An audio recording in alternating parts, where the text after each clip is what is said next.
Emergency meeting. We have absolutely massive things to be talking about right now. All of this comes from D23 that just ended a few hours ago, 1 or 2 hours ago. We got the first official released trailer for AHSOKA Season 2 and our first look at Star Wars Starfighter. And that's just Star Wars. There was tons of stuff for Marvel. There was a couple things for Disney that I'm looking forward to. Dude, the Walt Disney Company is absolutely kicking ass right now. This lineup is absolutely insane. And it is one that I can, for the most part, outside of some couple sequels that I think are pointless, can get behind. And I think are going to be absolutely solid. Thank God, dude. This is what I'm saying. Josh D'Amaro steps in, everything changes. He literally, the minute Bob Iger's gone, everything literally flips and switches to becoming better. Because he realizes how important creativity is, and when you're not being creative and you're only all Bob Iger do is focus on direct profit margins and direct profit returns, and if this movie costs this much, it needs to make this much back, or else it was a pointless production and it's like, no. There's all sorts of other factors that go into a movie being successful or not. Mando and Grogu grew merchandise sales tenfold. Moana drove Disney Plus up, right? Like, there's all sorts of different things that these projects can impact outside of this caveman mentality of, it made this, it cost this, it made this bad. It's like, no. And that's why, because if that's all you're chasing and you're spending no money and no time on your projects and you're rushing everything out, then it's not going to be good. Josh D'Amaro is kicking ass. AHSOKA Season 2. This is, if you want to know what would Star Wars be like with me in control, things like AHSOKA Season 2 and Star Wars Starfighter, well, I mean, I need a little more info on Starfighter. I'm catching the vibe, but I need a little more info. So I'll say solidly, AHSOKA Season 2, this is the level and scale Star Wars should be at. Pretty much always. With the exception of, like, doing a couple side projects here and there that are more, like, very character-focused. Like if we did an Obi-Wan project or, Andor or something like that where it's really character-focused. This is what you do when you own an IP like Star Wars. This is what you do. This is the prime example of what you do when you have Star Wars. When you are a multi-billion-dollar company and you have the greatest franchise of all time sitting in your hands, this is what you do with it.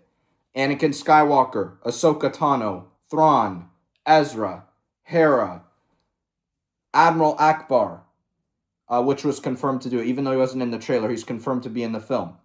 Baylan, Shin, Night Sisters, new lightsabers, new planets, a new mystical power that Baylan Skoll thinks is the key to ending all war and problems. And they got, like, all the themes, the costumes, the sets, the music. This is what you do. AHSOKA Season 2 is the prime example of how you handle Star Wars. And it's not that fucking hard. You just need people who are fucking creative. It ain't that difficult, bro. You're the biggest corporation in the world. Entertainment corporation in the world. Everyone wants you. So stop picking the people who don't want to be there. Pick the people who want to be there. Because when you pick the people who want to be there, this is what happens. I mean, it's just insane. Look at the Acolyte, then look at this. And I want you to just look at all the differences. And all we have is a trailer. And already, I mean, I already know how it's going to be great. I already know, I know things behind the scenes. I know someone who worked on it and has told me things. I've seen the trailer. I've seen the concept art. There's absolutely no way this is going to be bad in any way, shape, or form. I mean, this is a game-changing, just masterpiece of a project that is 100% led by Dave. This is what happens when he has full, unregulated, creative control. Season 1 of AHSOKA, as I really like it, and I think it's really great, and I talked about that. I think if Kathy and Bob weren't involved with that, I have a feeling it would be a lot more like this season. A lot more high budget, a lot more a lot better crafted, higher quality. Because that's really any of my issues with AHSOKA season 1 is it just I don't know. Because it feels high budget, but then there are times where I'm looking at the set and I go, it's not even the set, it's like I think it's the volume that just fucks everything up. I don't know. Maybe I'm tripping. I don't know. But there's just such a difference. Like there's just like, and again, I loved AHSOKA season 1, but this is just at such another degree and caliber that like it mogs season 1. I mean, it's like season 1 is like, okay, let's go to the main shit. Like this is where it's at. And this, I feel like, is the movie that Dave was gonna make originally.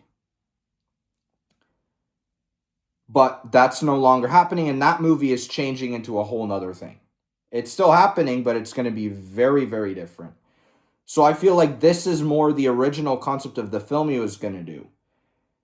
It's that huge I mean, we haven't gotten a huge space battle in Star Wars since frickin' Rise of Skywalker. I mean, this is huge. Like, this is a big deal. Like, a big, big deal. I'm more excited for that than fucking Starfighter, than Doomsday, than all this shit. This AHSOKA season 2, I mean, this is like going to the buffet at Caesar's Palace. I mean, this is the, like, just most fat, gluttonous, most beautiful looking, incredible treat that we've had as Star Wars fans in fucking ever. I'd argue since Mando season 2. I really would. I would so argue that. This is gonna be the best thing since then. I don't see any way it's not. I would bet thousands of dollars on this being the best Disney Star Wars project since the second season of The Mandalorian. And I'd argue, I think this could end up being the single greatest Disney Star Wars project ever created.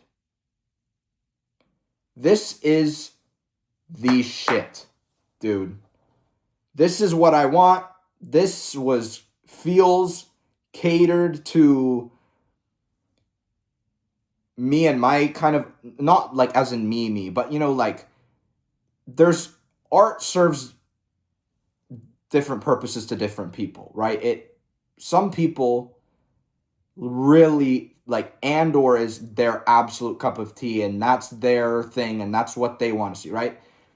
Then there's people like me who love the George stuff, and that's like our idea of Star Wars is the big battles, the intricate, intimate relationships between characters, the intimate relationship with the Force, right? Like, we like things on the bigger scale, right? And that's how George's 6 movies were, right? So that's more of what we like. And then there's people who like the animated stuff better than anything else. Like, they love Bad Batch and they love Clone Wars, right? Like, there's all these different kind of sects of being a Star Wars fan. And this is like our thing.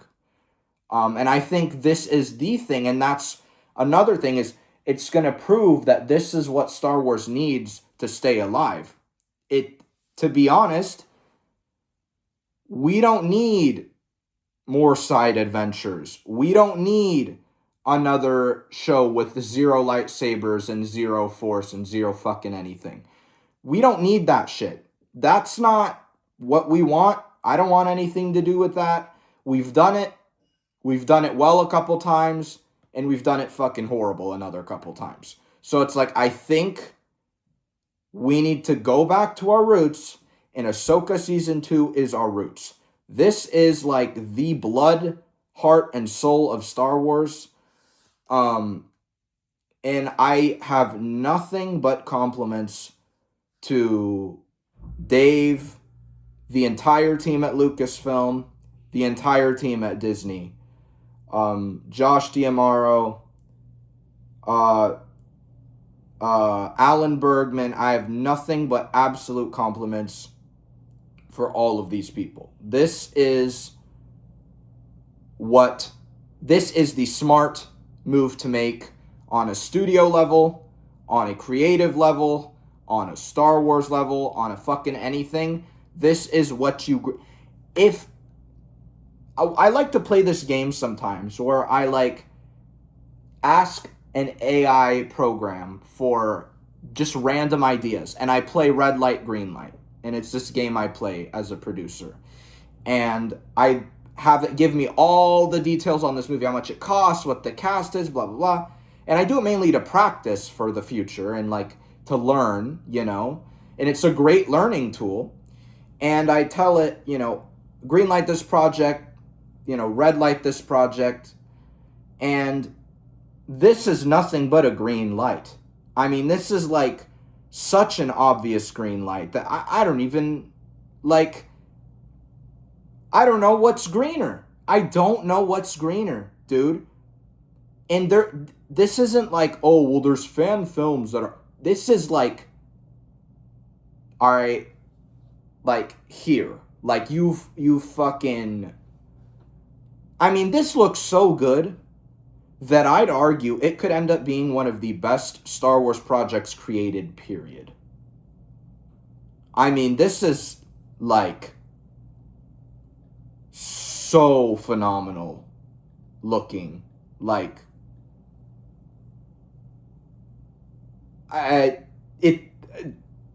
it doesn't get better than this. I mean, truly, I feel like I don't know how anyone would do better than that.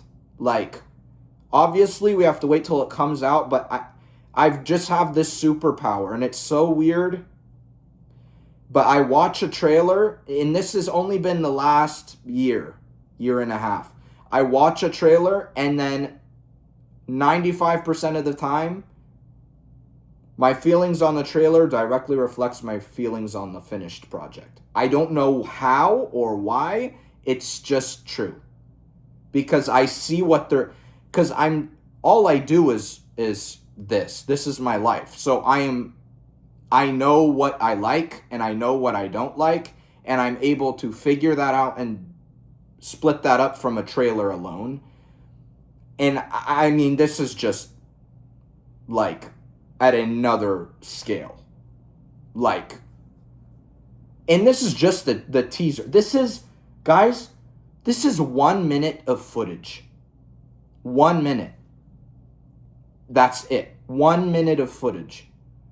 This is not a full trailer. This is a first teaser. Now I want us to look back to the first teaser of Mando and Grogu. Again, I loved Mando and Grogu. I really did. You can look at my review. I watched my review on the channel. I loved it. I thought it was great. But you know what? That first teaser, I saw where it was going, and I knew what this was going to be just off of pattern recognition. But a lot of people, that first teaser was just not exciting, and they didn't get what it was saying. This is how you make a fucking teaser. This is how you get people excited for Star Wars again. This is how you get people excited for this show in general, regardless of if they've seen Star Wars or not. There is absolutely nothing wrong with this. I mean, I watched the entire thing, and I'm just like, dude. And by the way, actually, that's kind of maybe a spoiler, so I probably should refrain from that. But there's going to be even more people in this. One in particular. And that's going to be what? Actually, is Akbar in it? I might have seen him on Kala. Maybe. Yeah, he's in the background. Oh, he is. He's just in the background. Oh my gosh. The Return of the King. Oh my gosh. He's in the background of the shot with Hera. Looking at like a orange hologram. He's in the background. What a fucking goat. And we see Thrawn back in his like artifact room. That's really cool. In the Star Destroyer. Lots of TIE fight. I mean, like the Night Sisters are sick. Like this is just how you make Star Wars. God, like I've written shit like this. Like it's not impossible. You just have to love Star Wars to make stuff like this, because when you love Star Wars and you know the brand, this is what naturally comes out of it. And when you understand George Lucas's philosophy, George Lucas's vision, this is what comes out of it. I mean, it sounds like I'm just glazing, but you guys know how I am. I'm honest. If I don't like some shit, I'm going to say I don't fucking like it. You know? Obviously now I'm more professional about it, but I will be honest. Like, I did not enjoy The Acolyte. I didn't think it was good, and I didn't think it reflected George's vision well at all. And I stand by that, and I will never not stand by that. And I think The Rise of Skywalker is a terrible disaster of a film. I will stand by that forever. I think The Last Jedi, as it was a bold, creative film, I think it was the wrong decision for the time. And I think it really damaged the Star Wars brand's reputation. I'll stand by that. I will stand by the fact that I think The Bad Batch is not very good. And I'll stand by the fact that I think Star Wars Rebels is nearly just as good as Clone Wars. It's not just as good, but it's close. I think that show is phenomenal. I'll stand by the fact that I think Tales of the Jedi is one of my favorite pieces of animation ever made. Same with Siege of Mandalore. I'll stand by the fact that I think Mando Season 3 is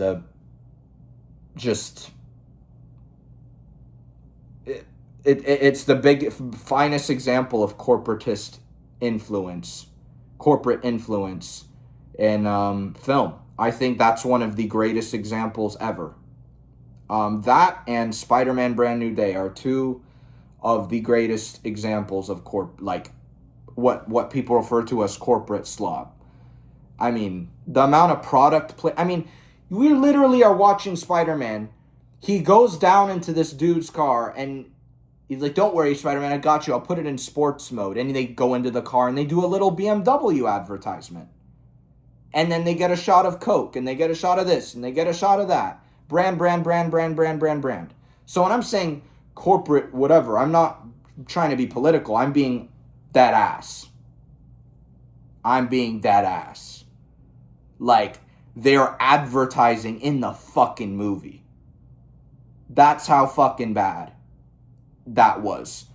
And then in fucking Mando Season 3, you have Lizzo and Jack Black come in just absolutely pointless roles, doing nothing but being themselves in every other project they're in, just to cash cow. It's like, dude, you know what I did love about that episode? Christopher Lloyd as the separatist, the neo-separatist. I thought that was really cool. That's probably my second favorite part of that whole season. I thought that was awesome, that there's still people holding on to that ideology even that many years down the line. I thought that was great. So again, I'd say there isn't a project that they've done that I think is 100% awful. I think the closest you get to that is The Acolyte. I think that is really pretty much just garbage. Like, I really don't like it, and it fucked the brand. I mean, it fucked the fandom. It caused mayhem. It caused warfare. I mean, you have to understand when you're writing shit like this, not to think about what would the fans want. That's not good, because you as an artist need to make your art with the knowledge and expertise that you need, right? But you should always ultimately tell the story you want to tell. But this is people take Star Wars very seriously. This is not like Marvel, where you can just do whatever the fuck you want and then people are like hopping all over it.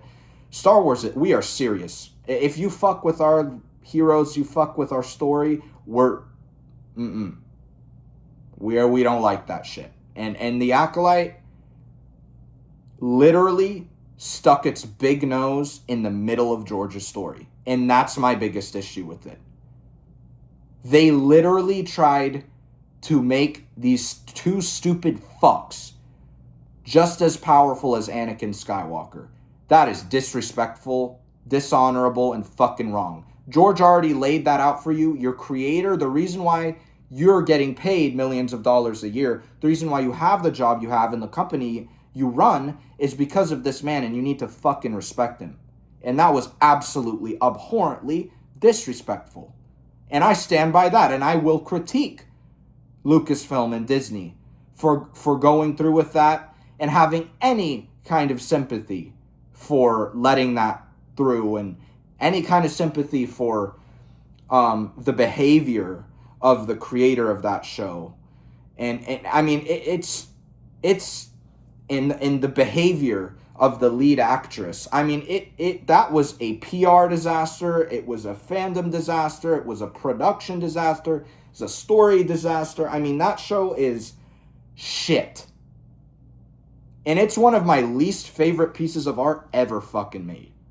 I just can't stand what the hell that did to the world of filmmaking and Star Wars. I mean, no. Then you have this, and this is the absolute, this is like gold. Legendary mythic loot. Rory McCann is incredible as Baylan Skoll. I've seen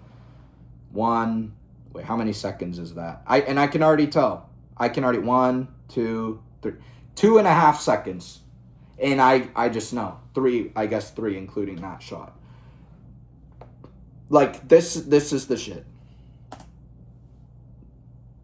And I told you this. Remember, I said Mando and Grogu is going to be a financial bump in the road and kind of a brand bump for Star Wars, because Dave is changing things and making things 20 times better in the long run, so we have to sacrifice this movie. And that was the smart decision to make. And this is going to show you it's all worth it. And again, I just don't know why people didn't understand Mando and Grogu is just a fun action movie. I don't understand why people thought, like, it's not part of the Skywalker saga. It's not, when something isn't in the Skywalker saga, it's not guaranteed to be a crazy big deal. Okay? Like, I don't know why people thought that. However, I think all Star Wars movies should be that, because that makes it deserving of the big screen. But again, it happened. It was a financial, like I said, bump. You know, it served Star Wars very well in other ways, like I said, merchandising, but, you know, it did kind of damage brand rep a little bit. It really did. I mean, people looked at that, and the uneducated said, oh, corporate slop. It's not corporate slop. People don't even, when they say corporate slop, they don't even know what fucking corporate slop is. Corporate slop is what they did in Spider-Man, which is in Jurassic World Rebirth, where they're advertising in the fucking movie. Or in Mando Season 3, where they have these really big actors for absolutely no reason that absolutely do not fit their roles and do not like that is corporate slop. This cash cowing is corporate slop. Okay, like we need to make that very clear. There is a absolute distinct difference between corporate slop and Mando and Grogu, which is you can't just have fucking fun. And then they get into the whole, what, you're having fun while the world is... Stop. I know the world's an absolute fucking mess. I figured it out. I've done my research. I figured it out. I'm surviving, doing what I can, and living. And that's all you gotta do. Okay? Like, you're fine if you... I mean, I can't speak for everyone in the world, but where you are, you're fine. Defend yourself, defend your family, defend your friends. That's the classic American way, you know? And stop making everything into something. It's not good. You know, obviously stick up for yourself if you need to. But in this scenario, it's like, they're not trying to numb, the elites aren't trying to numb your brain with Mando and Grogu. That's literally what I've heard. I mean, I have literally, I have gotten comments online asking my thoughts on the Mandalorian and Grogu being a government mind-numbing program. Like, are we that fucking stupid? Has truthism gotten so mainstream that we're just making shit up now? Like, is it that bad? Are people that low IQ? Like, it's offensive. It is really I mean, I look at that shit and I go, this is not a real person. I want to assume they're a bot or they're paid off or something, like, to cause division. I'm like, this cannot be real. And I click on their profile and they're a human fucking being. A mind-numbing Mando and Grogu is not MK Ultra, bro. It's a fucking fun Star Wars movie that made huge technical leaps for cinema. It, like, it's a passion project. Like, I don't understand.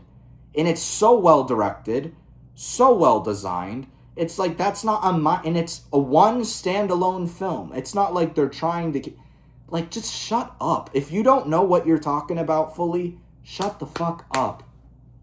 Like, it's, God, dude, people are so fucking stupid. Anyways, yeah, AHSOKA looks phenomenal. Now, for Star Wars Starfighter, this also, it looks strong. We just don't have enough footage yet to fully know how strong it is, if you know what I'm saying. You know, like, I need a little more than that. I mean, it was really just, like, some establishing shots and, like, a tiny scene in, like, Ryan Gosling's, like, Star Wars garage with his Starfighter in it. And it looked like, literally, I've gotten so good, and I'm not even trying to brag about myself, I'm just literally, like, it's just pattern recognition. I see the shot start, and my eyes instantly dart to the background, and I'm like, okay, this isn't a character I know yet, so I don't give a shit about him yet. So what am I going to do? I'm looking at the background, I see the doors, I see the control panels, I see this, and that. All looks like Star Wars. This looks like it could be in A New Hope, and we wouldn't bat an eye. Great. Keep looking. Room looks good. Starfighter looks cool. Then I go, okay, is this sci-fi slop? No, it's not, because this vehicle represents, like, a classic it could be taken multiple ways because it's art, right? One way, I feel like it gave me like kind of a Fast and Furious vibe of like the, you know, the old classic car in the garage and like the people, you know. But then it also gave me a vibe of this really old, powerful military jet that's been out of use for so long because of how powerful it is, right? Like there's all these different ways, and maybe it's both. Maybe it's both, you know, because starships in Star Wars are very akin to, they could be akin to cars. I mean, it's kind of like the thing. Most people in Star Wars have some preferred method of travel, which usually is, you know, getting in a starfighter, you know, or an air speeder or something like that. Speeder bikes and land speeders are very much like if you're on a Chud planet and you're a Chud, like Luke in 4, he didn't touch grass. I mean, he literally was fucking locked on Tatooine. Or then Ezra and Lothal, like he's just gooning around Lothal. And then, you know, the hero's journey starts and they become greatest of all. You know, like that's the classic hero's journey. But Anakin too, he was a slave on this desert planet. He's not, you know, so. But then you could also look at that as like ships in the ocean, but in space. I mean, they look at Revenge of the Sith. You have the Venator, you have the Invisible Hand. They're flying right next to each other, and they're shooting at each other. It's like, it's just like freaking Pirates of the Caribbean, you know? It was actually inspired by old pirate films, and that's how they modeled how those capital ships like fight each other off of old pirate ships, which I think is really cool. And it makes sense. It's the like most logical way of them like having a one-on-one battle, I feel, you know, whether it's head on or side to side, you know, they have to be in kind of some range, you know, because they can't fly all over. They're freaking big, huge vessels, so they're like, you know, like, dude. Yeah, so then they have this really cool planet, and it was like these water vortexes that were like shooting up, and they're like skidding down the water on this ski. I'm like, this is freaking I'm really excited for Starfighter.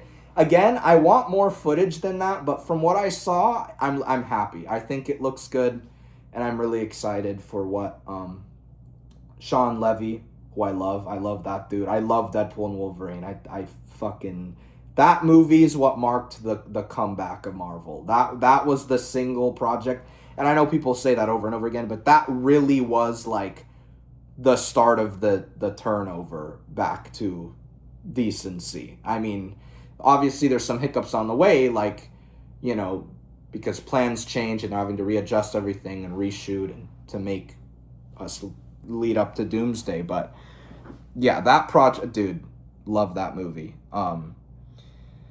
Yeah, so I'm looking forward to see what he does with it. Obviously, I love Ryan Gosling. He's awesome. He's an incredible actor.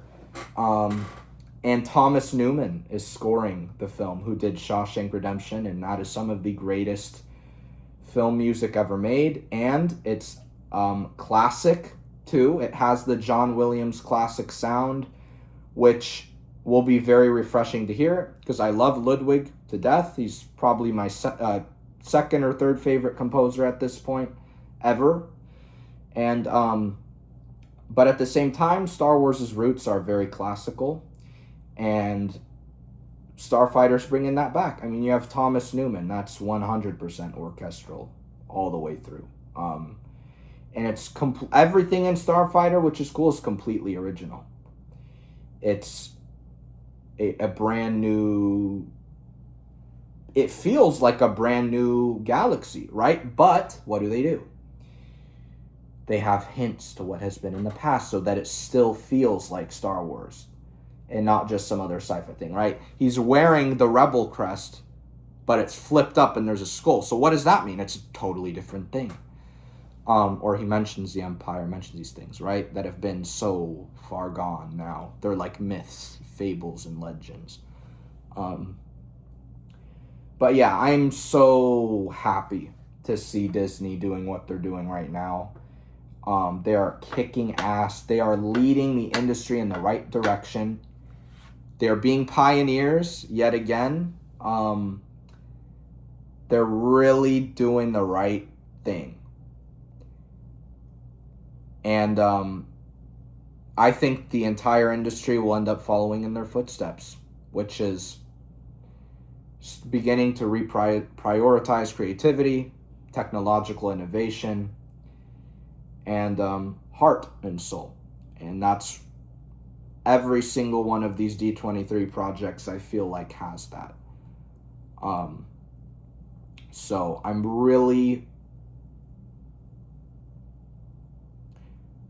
thankful for Disney leadership, really thankful for Lucasfilm leadership. Dave, he's our guy, I guess. He really was the dude, you know. He was just being smart about it, you know, and I said that we have to wait and see, I don't know.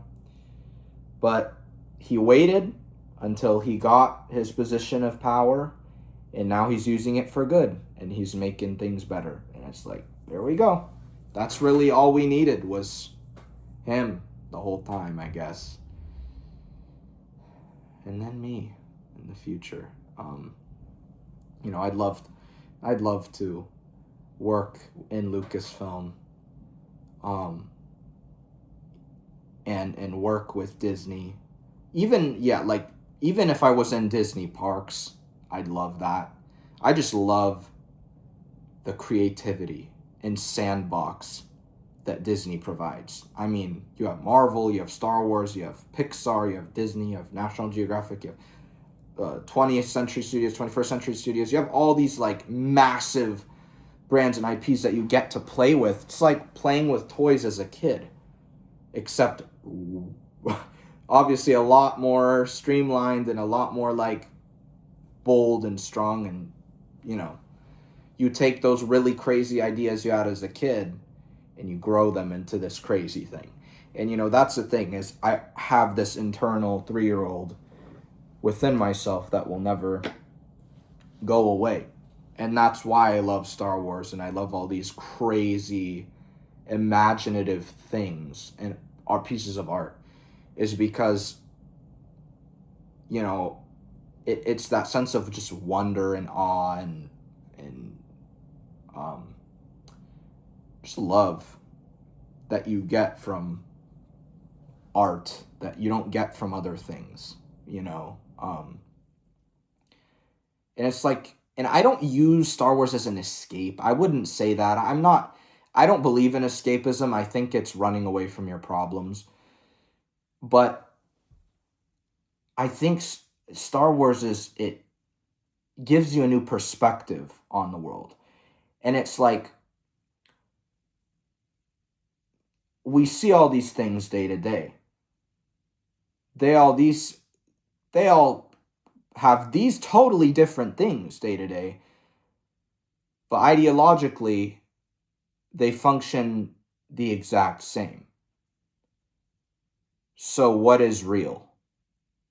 What is, I don't know. It's like, what makes that more legitimate than this? I don't know. It's just thoughts. I'm just thinking. I'm processing. This is a good thing. I know that sounds stupid. It's not a refined quote. I'm just thinking. Like, you know, like it makes you think. You know, or you have this evil dictator who manipulates a young man into believing he's the right guy to solve the world's problems really quickly, and then it ends up being the young man is the one who leads this dictator to the ultimate rise of power, and he takes over the galaxy, destroys democracy, and tries to destroy religion and all good things in the world. We've seen that happen again and again and again.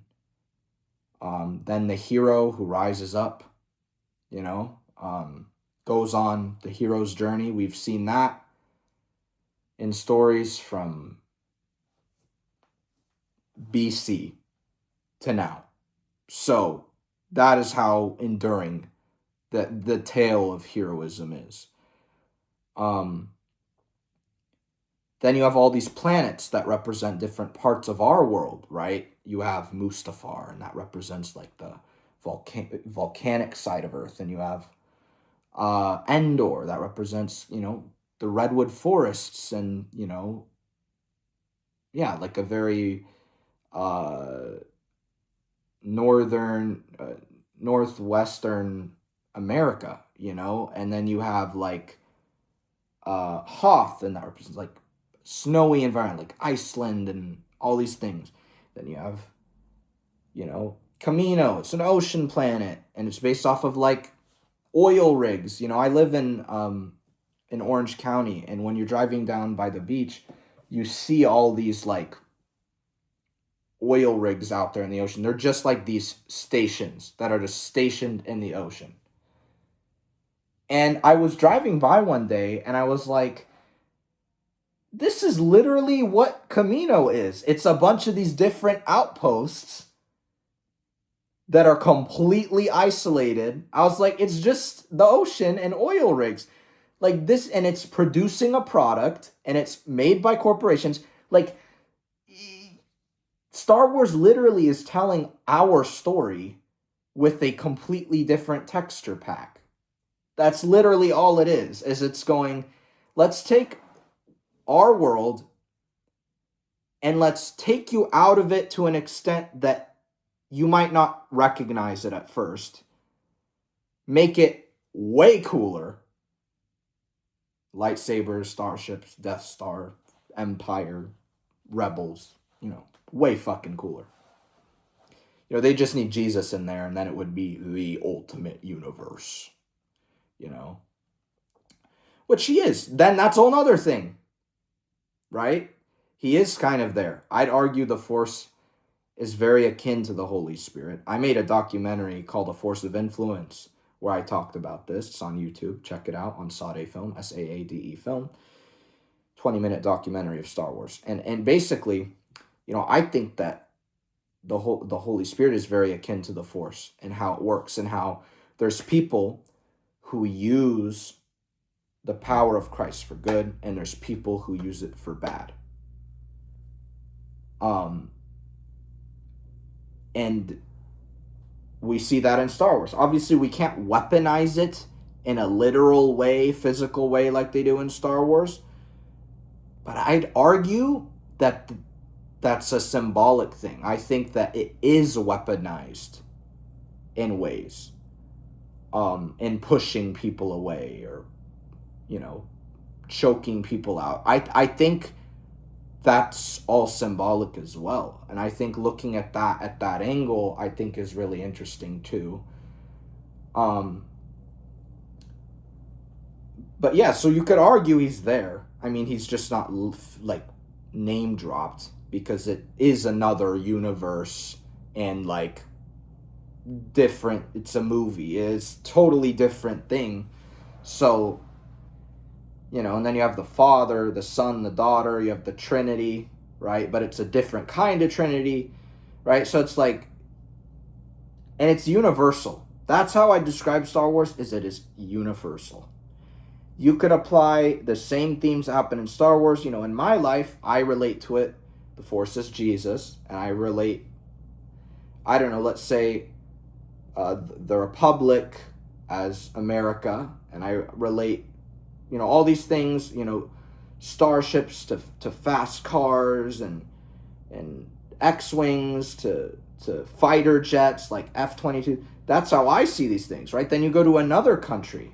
Maybe they see the Jedi way as more of a way of Buddhism.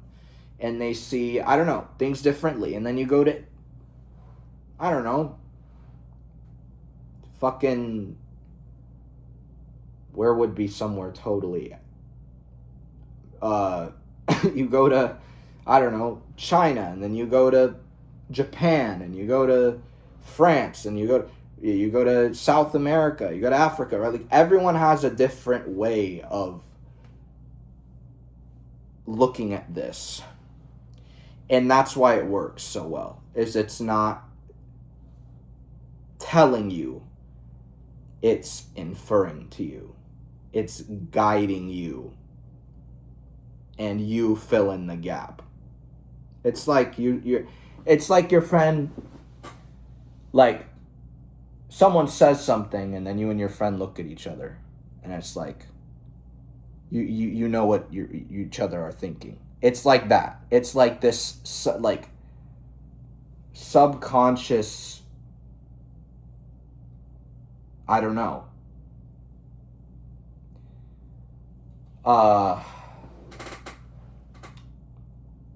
Anthropological, is that even a word? I don't even know. Just connection. I need to make sure that's a word or else I'm going to sound like a fucking idiot. Sorry, I for my own good, please. Okay, it is a word. It is a word. Okay, great. And it really is societal, anthropological view of this different world, right? And you have all these aliens,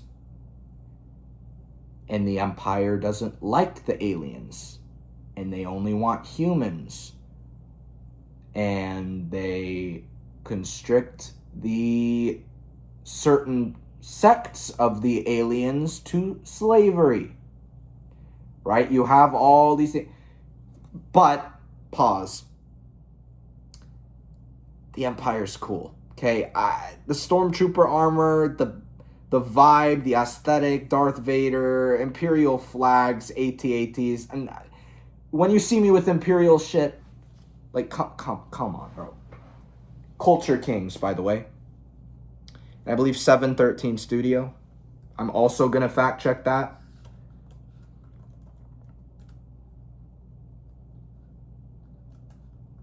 Shit, I think I fucked up.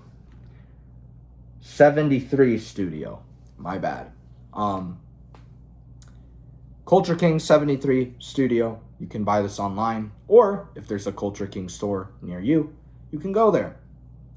I got this when I was in Vegas. There's one in Caesar's Palace that I just ended up walking by, and I was like, that is my favorite brand. And I went in there, and I was like, this is the coolest shirt I've ever seen in my life, and I bought it. So anyways, yeah, I got this too, and I got this. Yeah. Oh, shit. It's my Galactic ID from Downtown Disney. Star Wars Galactic ID, Star Wars Trading Post. Vader's helmet, Kylo's helmet, Stormtrooper helmet. I'm a fan. I think they're cool on that level. And I'm not going to be like, I don't like the Empire. It's like, no, come on. Like, that's art. Just as much as the fucking Rebels are. And I can think that there's things, the ways the Rebels handle things that are just retarded. And it's true. And you know what? That's so accurate. That's so accurate. Because both sides of any conflict are going to have retarded things about them. It's true. And the only ones that don't are the Jedi. The Jedi religion. Not the Order. The Order's a fucking disaster. The Jedi religion. I'm like, wow, is this not just in the evil Sith, and there's so few of them, they're this percent of the population, and they're sneaking in and they own and control. Like, is this not just life? Sorry if I've just ruined Star Wars escapism for you, but bro, this is not a distraction from the world. I'm in it. I'm just more in it than you. I understand it better than you. Maybe you understand it even more than me. Maybe you understand it the same as me. And that's great. And I love that. And I hope for that. I hope people see this. And I think that's why Hollywood hates George so much, because he exposed their shit. He made a moral film that wasn't promoting debauchery, and that wasn't just a big advertisement, and that wasn't made to just sell toys. Selling toys was a side piece of his art. He was like, you know what? This art's so good and so well done that my designs are so cool that I can make fucking toys. And then I can make books because people love this story so damn much. And it worked. And then I can make games and theme park attractions and foods and cookbooks and houses and fucking everything. Because Star Wars is just better. Because you know what? You could have a Han Solo in real life. Can you have a Spider-Man in real life shooting webs out of his hands? Who randomly gets bit by a spider and then all of a sudden he's big and strong? No. But can you have a roguish gunslinger who decides to do the right thing? Yes, you can. Can you have someone like Darth Vader who has wrecked and destroyed the world, but then ultimately at the end of his life decides that light is the way and brings the universe back to the light? Yeah. That guy's name is Constantine. I'm telling you, I've been saying it from the very beginning. People just are too... I sound so elitist and retarded saying this, but it's just true at this point. People are too stupid. Like, the average IQ in the world right now is so bad. And it's not good. And I don't want it. I want everyone to be smarter than me. I do. I want that so bad. I want to always be learning. That's the thing, is I don't want this to be like a... And I still am. I always am. It's just I end up learning from my own mistakes and my own things more than I learn from other people now, because about life and the way the world works, because of how fucking stupid the majority of the population is. It's like, it's bad. Obviously when it comes to art and film and whatever, there's bajillions of people better than me, and I'm always learning. I'm always learning, you know. One day, you know, in my hopes and dreams, is that I'll be one of the greats that people can look up to, and not in a way to worship, but I want to help foster the next generation of artists, because I believe art is what helps us digest the insanity that we live in, the absolute fucking nightmare that we have to live in. I think art helps make you process it and understand it a lot better. And then at the same time, you can create stories of heroes and stories of all these people who persevered, and you can create the outcome. And it's like, look at what this hero did, you know. And good writing means it's realistic and achievable, right? And it's feasible to the human. It's not Rey who fucking picks up 2 lightsabers and just destroys everything and everything fucking... That's bullshit. Luke Skywalker, on the other hand, literally saved the galaxy with love. There's no superpower, weapon, literally just love. And he saved the fucking galaxy. Destroyed the Emperor, destroyed Darth Vader, and was part of the mission to destroy the Death Star too. The Empire's current largest base at the time. So it's like, okay, well, so yeah, I don't like Star Wars for the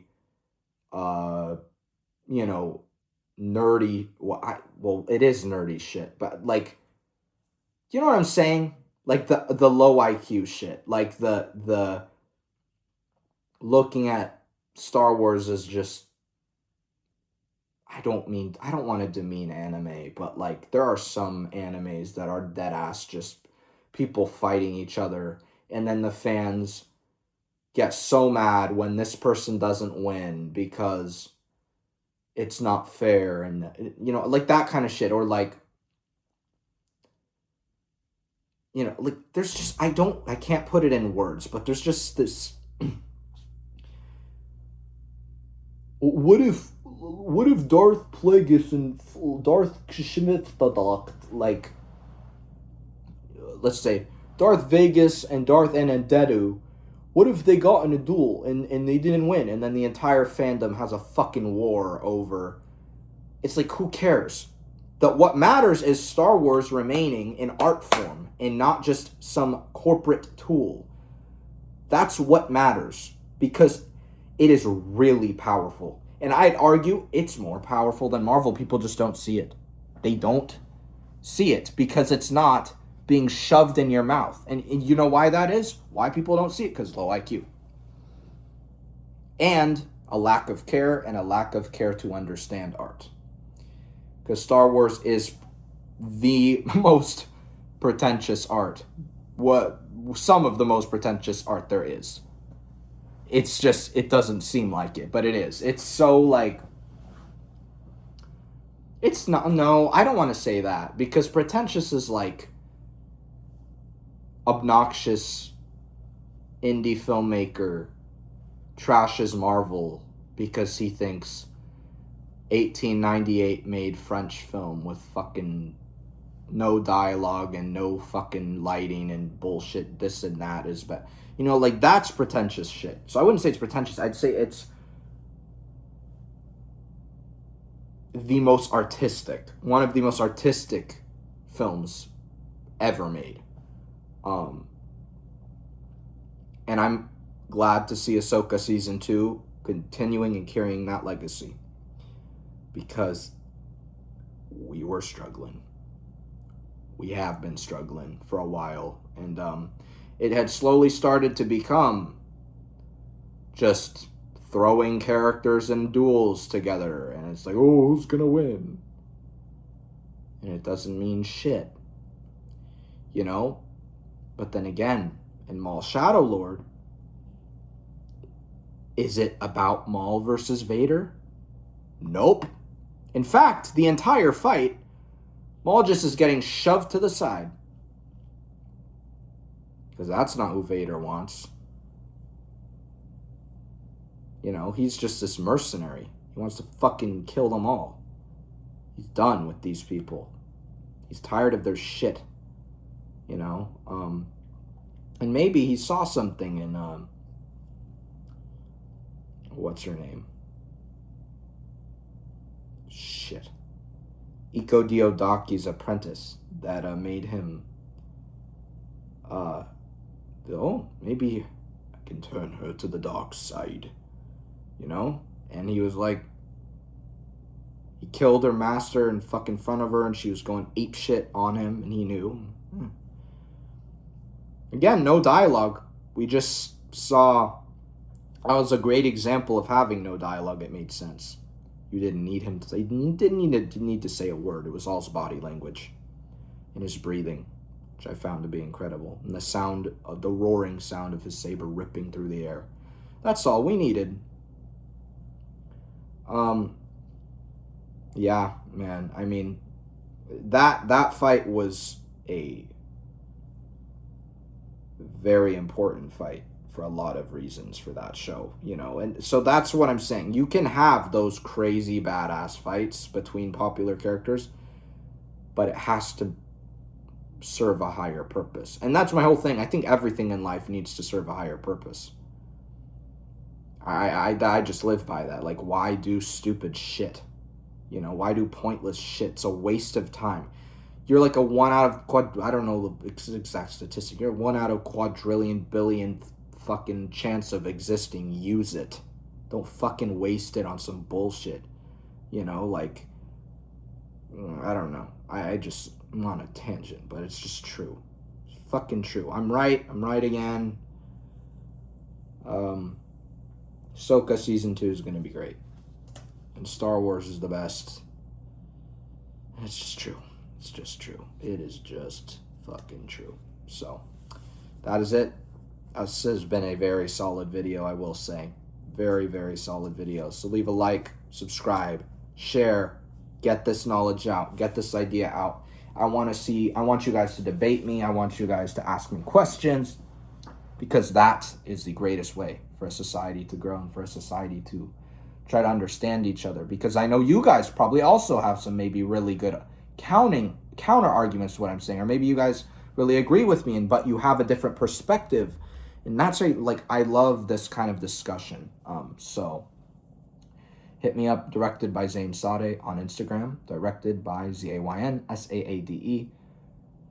No spaces, no caps on Instagram. DM me, let's have a conversation. I have with a few of you guys, and it's really cool. Because I'm starting to realize I'm amounting a very intellectual fan base, just like a very smart, thought-driven fan. And I'm not saying fan as if I'm not saying that, but I mean, what would be a better term? Like viewer base, something like that. My audience is a very intellectual, which I love. I've learned I can't handle the fucking non-intellectual people. And I'm not saying that so people don't understand. I'm not saying that to be like, I'm better. I'm saying that, like, guys, come on. Be fucking smart. Use your big brain, please. God. That's what I'm saying. I'm like, come on. And I'm trying to, like, help people. You know? Help people think. Because so many people helped me think and helped me not be stupid. And I'm like, I want to do the same thing. I want to help you think. That's why this channel exists. It's because I'm like, people need to learn how to fucking think. So, yeah, that's it. Anyways, have a good one. May the force be with you always. Bye-bye.